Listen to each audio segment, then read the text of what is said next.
Hello, my friends, and it's time for Training Tuesday.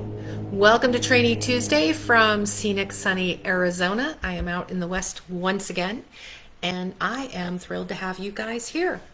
It is a pleasure to be here tonight from this beautiful weather. I understand that back in my hometown there were some pretty nasty rainstorms, and I've actually got some friends who are without internet access right now, which is a bummer. So for those of you who are with internet access, and you're here, it is my pleasure to welcome you to Training Tuesday, where we are going to talk about eggnog and elves and equilibrium. And I really did debate about putting that word in the headline, equilibrium, because it's kind of a mouthful, but it worked with the alliteration. Eggnog and elves and equilibrium, and how do we get through the holidays without losing our mind? So, this is the topic for tonight. And we are close enough to the holidays that like the losing your mind piece is kind of a potential real thing. It's kind of a potential real threat. So I wanted to talk about, or my focus for tonight for you is really around just raising our awareness on the habits, the actions, the patterns that pull us into the swirl, right? The swirl, the mire, the muck of what holiday stress can really do to us and how it can really impact us. And the holiday season is normally, depicted as this wonderful time of holiday cheer and friends and family and busyness, and it's all joy and goodness and light, and we would all love for that to be the case. But also at the same time, we know that the holidays can also be a period of a lot more stress and anxiety, that we diminish the time and attention we pay to self-care.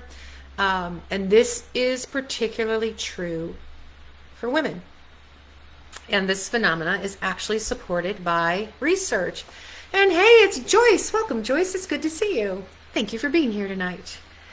So, as you know, I love to dig into a little bit of research, so I wanted to share a few statistics with you around the holiday season and women, particularly how it impacts women at this time of year, because I want you to know that there's research out there and that we feel the burden of the holidays. So, first stat, 27% of you start worrying about the holidays the first week of November. So 3 weeks before Thanksgiving, you're already stressed. Not just thinking about, you've been thinking about it. You are at a stress level for the holidays starting the first week of November. So when you think about that, that means we literally go through a full 2 months and probably a week if we wrap New Year's in there, right? 2 full months and a week of heightened stress because it's the holidays. There are, I'll go here. 34% of you worry that work is going to interfere with family obligations. That you've got family commitments because it's the holidays and during this time, and yet you can't let go of the pull of work just yet. And 32% of you would love to eliminate Black Friday, which I thought was kind of a fun stat because I think we don't want to eliminate, this would be my interpretation, I think we don't want to eliminate the Black Friday sales. I think we would like those sales to be, more frequent and last maybe more than a day. But the concept of the Black Friday and the crush in the stores and the crush online to get things in your cart as fast as possible, 32% of you would like to say, thank you, let's eliminate Black Friday altogether. Top 5 stressors during the holidays. Would love to know what yours are. When you sit there and go, okay, I get stressed during the holidays, and here's the number one thing I get stressed about. What would that be? What would that be? If you're willing to share, put that in the comments. But what would it be, your number one stressor? I can tell you mine is the time. And mine is that stat of the 34% that says, will I have enough time to spend with my family and not crash and burn at work, right? Not do the things I need to do to keep my business going and to keep my teams running and all of that stuff. So I'm here in Arizona already, but I already feel that little bit of tug of war of time with my family, downtime, just downtime that we all need. And but I have work and I have things I got to do and I got to accomplish. So, according to the research, the top 5 stressors that women feel during the holidays. One is that lack of time. Lack of time. Joyce, finding your Christmas spirit. Ah, yes. Yes. I feel that too because you know what? I'm here for the holidays. I'm visiting my folks. And when I left Massachusetts, I felt guilt that I didn't decorate. I didn't decorate my house in Massachusetts for the holidays. And I felt guilty about that. I felt terrible. I thought, I should have done something. I should have pulled out something. But part of that was earlier in the month of December, I feel you, Joyce. It was hard for me to feel like I was in the Christmas spirit. I still felt like I was rushing around trying to get things done. And it was just like, oh, do I have time for this? I don't really feel like doing this. And then I didn't. And now I'm here going, yeah, I should have done something. So I totally get that. But number 1 is lack of time. Number two stressor for women during the holidays, lack of money. I feel that one too. Number 3, this one was interesting to me. Number 3 stressor, commercialism. All the noise around us that puts all the pressure on us to do all the things, buy all the things, be all the things, that pressure we feel. And it stresses us out. And I think there's a level of comparison. Do I measure up? Am I doing all the things, right? I think that influences it. Number 4, the pressure of giving and getting gifts. So the pressure that we feel around going out and going shopping, are we buying the right thing? Are they going to like it? The pressure of what am I going to get? Am I going to like it? Do I have to fake that I like it? Like, what's that all going to look like? So the pressure of giving and getting gifts. I feel that this year too. This year in particular, my boys were really hard to shop for. And I literally sat in a car yesterday with my mom for about 20 minutes. We were on our way out the door to go pick up some last minute gifts, but we sat in her car before we even got out of the driveway and we're looking at the list of things that she had saved in a shopping cart, potentially for the boys. And we were like, yes to that, no to that, maybe this. It's hard. It's hard. Joyce, the season seems to start so early. Yes. Exactly. And you know what, Joyce? That was what I told myself about the decorations. Like when I first thought about decorating, most of my neighbors had their decorations up Thanksgiving weekend, and I just couldn't get my head there. I was just like, it's Thanksgiving. Can I enjoy the rest of Thanksgiving before I dive into Christmas? And it just felt really early. And then suddenly it felt too late. So I feel you that. You're right. And by the time we're here, I'm tired. And I am tired. Like I am taking, and I'll tell you more about this I'll tell you again at the end of tonight's training, but I am taking next week and the first week of January off. I'm not working anything. I'm not working in Dirty Girls. I'm not working at my corporate job. I'm spending the time with my family. I'm doing a road trip with my daughter. And it's stressing me out, the time crunch. Can I get everything done this week so that I can take the next 2 weeks off? But I'm already tired of it. And yeah. So I hear you. Okay. So I was going through the 5 things that stress women out the most. Lack of time, lack of money, the commercialism and the comparison, the pressure of giving and getting gifts, and 5th thing stresses us out, staying on a diet. Number 5 is the food we eat and staying on a diet. So we worry about that. Now, here are the stats that I thought were really fun that I wanted to share, because I had no idea that this got measured. The top 5 states with the most holiday stress. Do you know what they are? I will say, when I looked at the list of the top 5 states, 2 of them did not surprise me. 3 of them did. 3 of them, I was just like, these guys are stressed. I would have thought these states would have been more laid back, but if anybody, as I list these states, if anybody's from these states, I would love to know why you think the states are the most stressed, because they made the list. Top 5 states of being stressed out during the holidays. Massachusetts, that doesn't surprise me. I'm from Massachusetts. We're stressed out on a good day, much less the holidays. It gets turned up a notch. Like, I get that. 2, New Hampshire, neighbor to Massachusetts. And I was thinking about this. Why would New Hampshire be stressed out during the holidays? I think New Hampshire would be stressed out because they get during this time of year in particular, they get all the traffic from the other states, mostly Massachusetts, but I think also from Vermont, driving over the border to buy all of their fireworks for New Year's. So I think they're just stressed out by the influx of people from the surrounding states. We go to New Hampshire to buy fireworks and booze. So I get why they're stressed out. So Massachusetts and New Hampshire stressed out. I get that.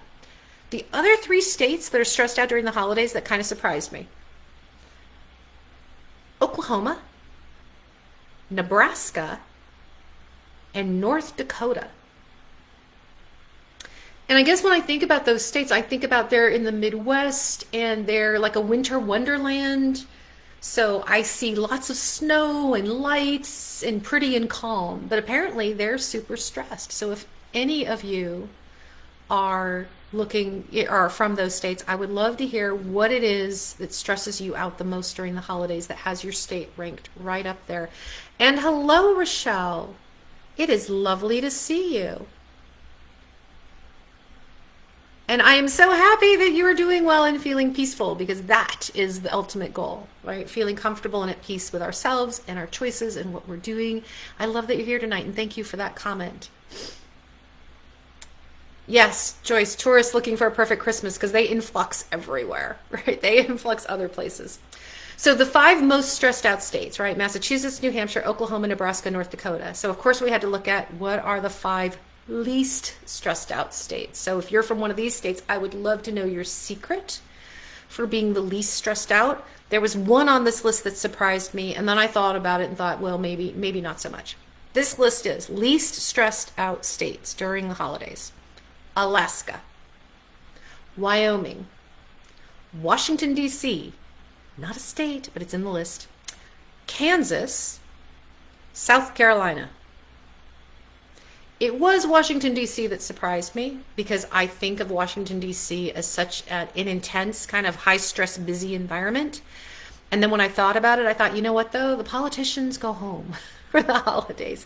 They go back to their home state. So maybe that's why DC gets a chance to kind of chill out and relax and not be so stressed. So those are just fun stats I wanted to share with you. Those 2 about the states are obviously not women-centric, but I had never come across them before, so I didn't realize we were measuring our states by their level of stress during Christmas. So there you go. All right, but let's talk more about women and why we are the most stressed during the holidays. So the contributing factor, then probably the most significant contributing factor, and this is going to affect the other factors that I'm going to talk about, is truly the imbalance in labor. There's still an imbalance in labor. The American Psychological Association has done surveys about this. They do them, I think, every year. But here's the deal, and I want you to think about this. I don't know how much of this impacts your home directly or impacts people you know, but it's worth thinking about and talking about, which is who does the grocery shopping when it comes to the holidays? Who's doing the cooking? Who's doing the decorating and the cleaning and the getting ready? Who's buying the gifts and wrapping the gifts? In this year's APA survey, women are still twice as likely as men to take on these chores. Now here's the kicker that I want you guys to be aware of. It's not just the chores. It's not just the chores. It is all the planning and the thought and the energy that goes behind organizing, sorting, making the chart for who sits where at the table, understanding the menu plan, so the grocery list, so the dietary restrictions, the cultural and religious restrictions, and how do we honor those? It is the organization around the decorations and which ones do we pull out this year and where do they go? And are we representing everybody culturally in the family for these decorations? And who's coming over and who's not? And are we traveling? Who's making those arrangements? Who's buying the plane tickets? Who's reserving the cars? Who is buying the gifts? And what can we get so-and-so? Gosh, what did we get them last year? What do they want this year, right? It is all the thought and all the planning and organization that goes around those simple chores, right? The top 4 they listed were shopping for food, cooking, decorating, and buying gifts. But there's a whole bunch more mental and emotional work and labor that goes behind those that still fall to women. That still fall to women. Only, let me say that this was interesting, only 27% of women reported being able to relax during the holidays. 27% of women said they could relax during the holidays. Over 40% of men said, oh yeah, I get to chill out. So when we think about that imbalance, it has, of course, an impact on our well-being. So I want you to think about, and if you're willing, again, share it in the chat, because I love it when you guys share in the chat. When you're stressed out during the holidays, what goes out the window first? What part of your self-care or daily routine gets neglected? Because what ends up happening when we take on all that extra work is it encroaches on our time and our time management, right? And so these high levels of stress that we have associated with how do I do it all? How do I make it all happen? How do I fit it in? What happens when that happens? What happens when that happens? What happens when our energy is now focused on all the extra? Is that we increase our level of stress, which weakens our immune system. And in that increased level of stress and weakened immune system, we are at higher risk then for things like heart attack and heart disease, which is still one of the top killers of women. We are at higher risk of just getting the common cold because our immune system is already depleted and we're not filling it back up. We are at risk for, if any of us suffer from anxiety, depression, OCD, the holidays bring that out. All that extra level of stress means that also gets the friction and gets ratcheted up. So the kicker on all this is, where are we focused during the holidays? Where's your attention? We are so busy with all that cooking and cleaning and organizing and present shopping and all of that. Our attention is always focused on other people. It's always focused on someone else. So I guarantee you there's some part of your self-care, your daily routine that is getting neglected. So for you, what is that? And maybe it's more than one thing. But for you, what is that? So for Joyce, sleep. Yes. We're going to talk about sleep. Sleep is so critical. And Rochelle, making any plans may change. Not bringing up any ideas for next. That's a lot of pressure. Having to be flexible, right? And you're right, especially when multiple people are involved. And you can tell I'm in a different place because I can't control the sun. Welcome to the southwestern sun. When we are making plans, like Rochelle says, and we have different friends and family involved, we cannot control their schedules or whether they show up on time or not, or whether they show up at all. What have we accounted for? Are they going to bring the thing they did, right? There's all kinds of things that add to our stress and our schedules. And our ability to create a little distance and manage expectations is critical. The top 3 things that get impacted when women are under holiday stress, and Joyce mentioned one of them, but the top 3 things are either skipping meals or just eating foods we don't normally eat, right? It's the richness of the holiday meals, of foods we only eat that one time a year, so we don't just eat them, but sometimes we overindulge in them. So that how we manage what we're putting in our bodies. The other area we neglect is exercise, and for me, that's the first thing that goes. The first thing for me that goes when I'm stressed is during the holidays is the exercise. It's always I'll do it tomorrow, I'll do it another day, it's the holidays. I have all kinds of excuses for why the holiday exercise doesn't happen. And as Joyce mentioned, sacrificing sleep.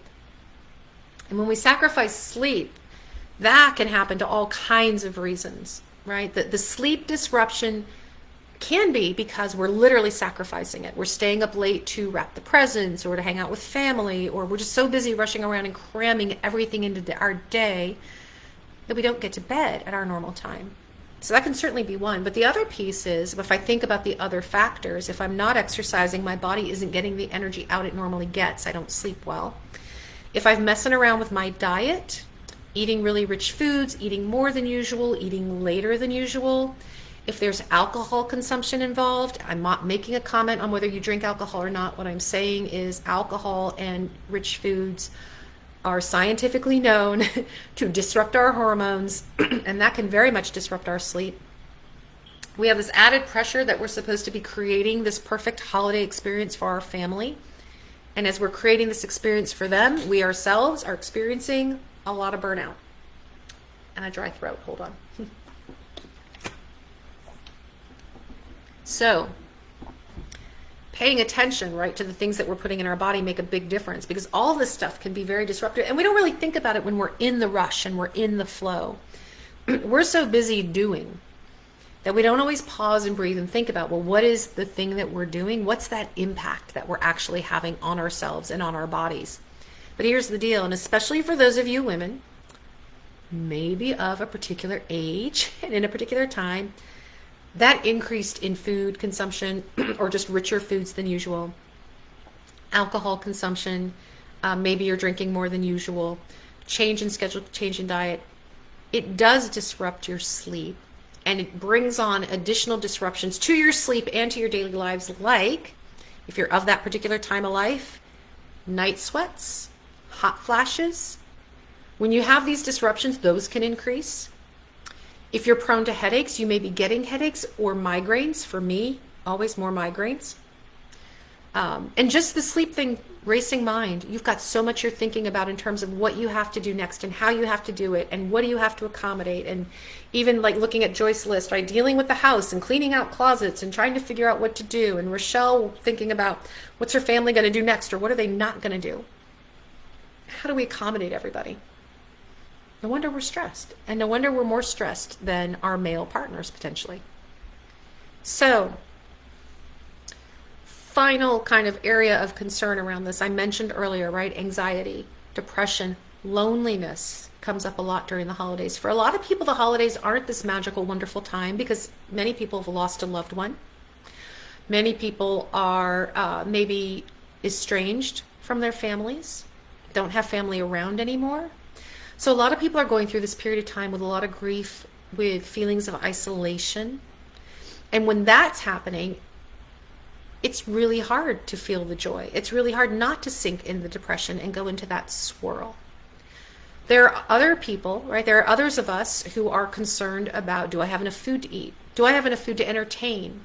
Do I have enough money for the gifts, right? So any sort of resource constraint, any sort of fear that we're not going to be able to provide adds a whole other layer of stress to the holiday situation. And these stresses, the grief, the loneliness, the anxiety, the depression, the fear of, do I have enough money?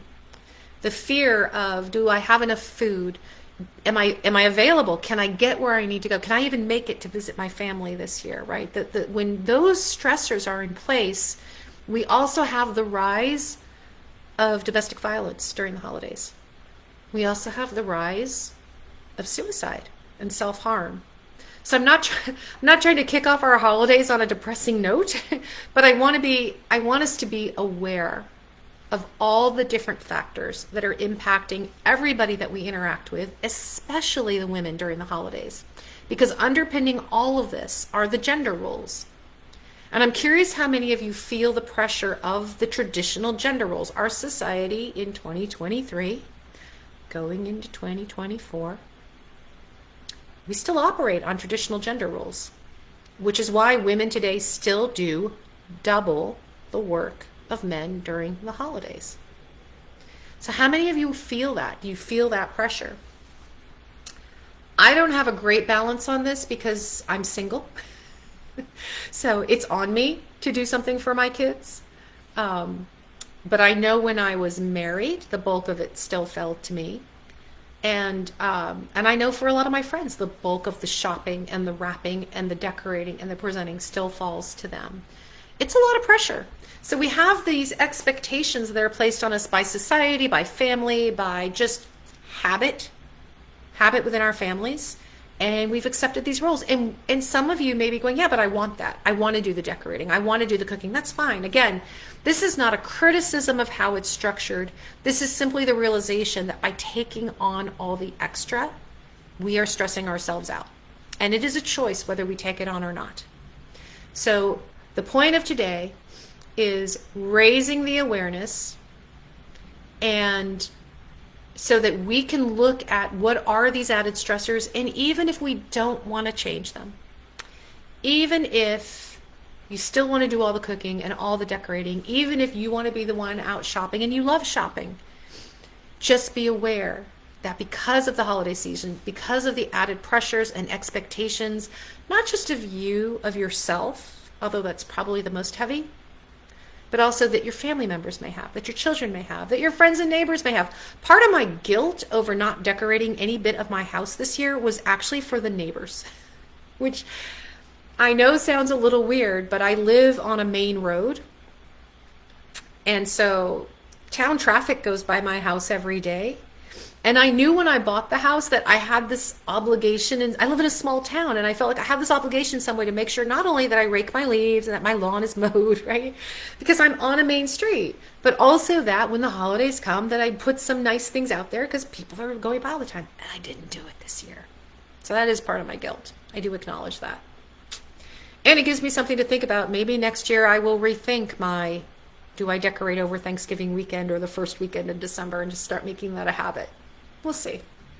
So how do we, and Joyce, sometimes the family is more women than men. There we go. Yeah. So we not only fall into the gender roles, but sometimes we just own the roles. Like I said, to your point, you have more women than men in your family. I'm single, so it does fall to me. So here are the expert suggestions. So not just my suggestions, although you guys have heard me say some of these things before. But again, I was talking tonight all about research and bringing research to the table of things we can do to help us as we've raised our awareness around what stresses us out, why it stresses us out, how can we navigate some of those stressors. Number one suggestion from the experts, so I consulted multiple articles and research studies, is a gratitude practice. Getting in the habit throughout the holiday season, and maybe you do this beyond the holiday season too, but definitely during the holiday season, getting into a practice every single night of writing down 3 things that you are grateful for. Now this does a couple things for you. When you do it at night, you can do it during the morning too. If you do it at night, what it does is it gives you a moment to reflect on what you did during the day and to pay attention to those things that you have gratitude for, that you are grateful for, that you appreciate. And that way, when you get into bed, you're going into bed with those positive thoughts in your head of the things that went well. And that could help you calm your mind, quiet your mind more to sleep, because you're focused now on the good and not on all the things that went wrong or all the things you have to fix. If this is a practice you set up in the morning, then starting the morning with 3 things you're grateful for allows you, again, you can reflect on the previous day, which is all well and good, but it also sets the tone going forward into the day, knowing you've got to find 3 more things you're going to be grateful for today. So it can set the energy for the day. So that's 1, gratitude practice. 2, prioritize your sleep. When we talk about those 5 stressors, and we're worried about money, and we're worried about time, and we're worried about our diet, right? We're worried about all these things. Sleep impacts all of it. Sleep impacts all of it, because when we have a good night's sleep, we have a clear head for dealing with the stress of cranky neighbors or an upset mother-in-law or balancing our checkbook. Does anybody actually do that anymore? But yes, balancing. Most of you are around my age. Like, we know how to balance an actual physical checkbook, balancing your checkbook. You have a clear mind for prioritizing, here are the things I need to do today for work. Here are the things I need to do for the holiday prep. We are more clear-headed. We're calmer. We're more centered. And it allows us then to make the decisions that help us get through the day with more energy, with more strength, with more power, with more ownership. So prioritize your sleep. If you need to wrap 3 more gifts, or you can go to bed, go to bed. You will find the 15 minutes the next day to wrap the gifts, because you will be starting with a fresh, clean mind to be able to say, okay, I know I have to fit that in. Where can I fit that in? And you're not up late, cranky and grumpy, and putting cranky, grumpy energy into gift wrapping. That was the second tip. So gratitude practice, prioritizing sleep. 3rd, Pay attention to your liquids. Water.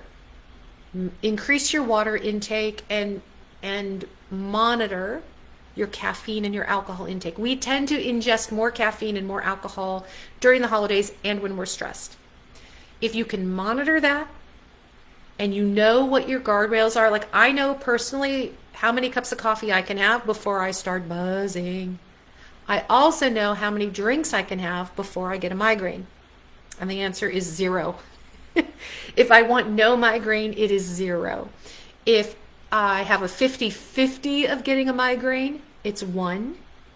And if I'm going to get a headache, it's 2 or more. Like I know this, trial and error, years of experience, but pay attention. Pay attention to what your limits are and what works best for you and your health. 4, find time. Even if it's 3 minutes, find time to sit quietly alone with yourself. And if the only thing you do in those 3 minutes is blink, breathe, and take a sip of water, you will have been successful. Blink, breathe, take a sip of water, 3 minutes. All we're doing is a reset and a recharge that says, okay, I am taking a break. And you'll be amazed at how long 3 minutes can be and how fast it can go by, but it is long enough for you to breathe and reset. Joyce, I love that. The positive thoughts the night before help you sleep. That's excellent. So nighttime works for you, which is great.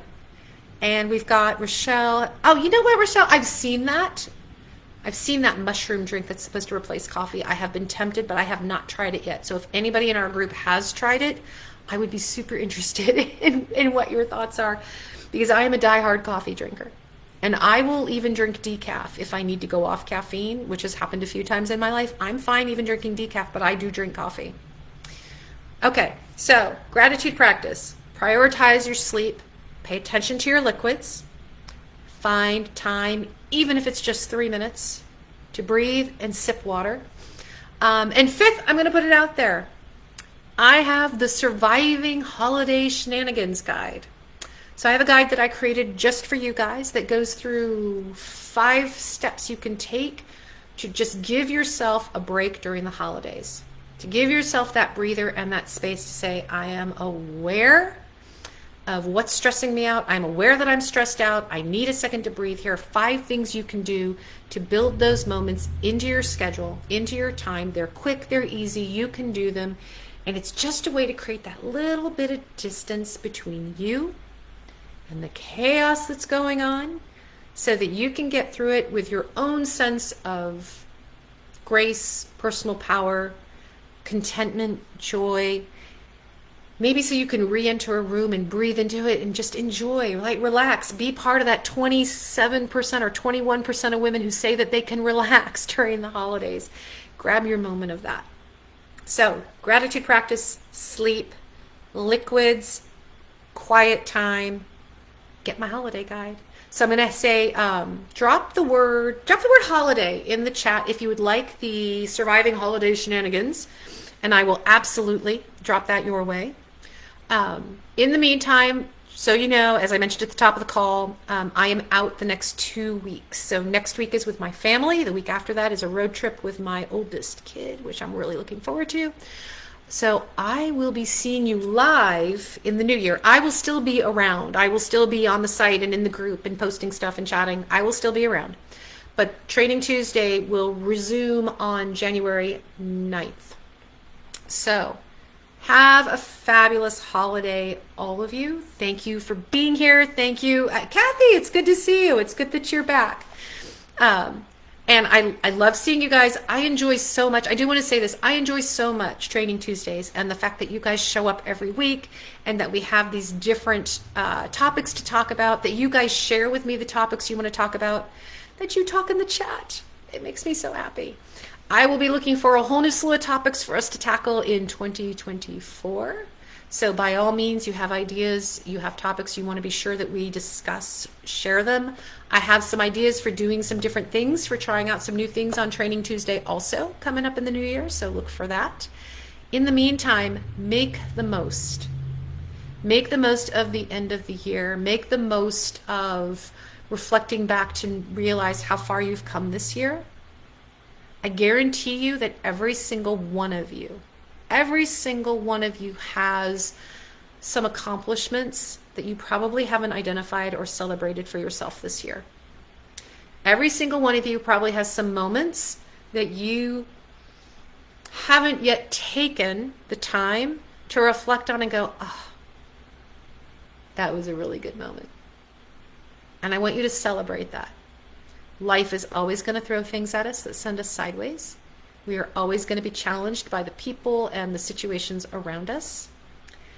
That's life. But we're here together to figure out tools and tricks and fun ways to navigate it all and to support each other during the stress. During the stress of the holidays, during the stress of getting a new job, during the stress of getting fired, during the stress of getting divorced, whatever your stress is, this group is here for that. We are here to show up for you for that this year and next year.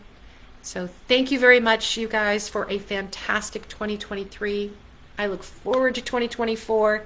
That is all for tonight's Training Tuesday. Drop holiday, the word holiday in the chat if you would like the Surviving Holiday Shenanigans Guide. And I will see you guys in the group. Have a fantastic week.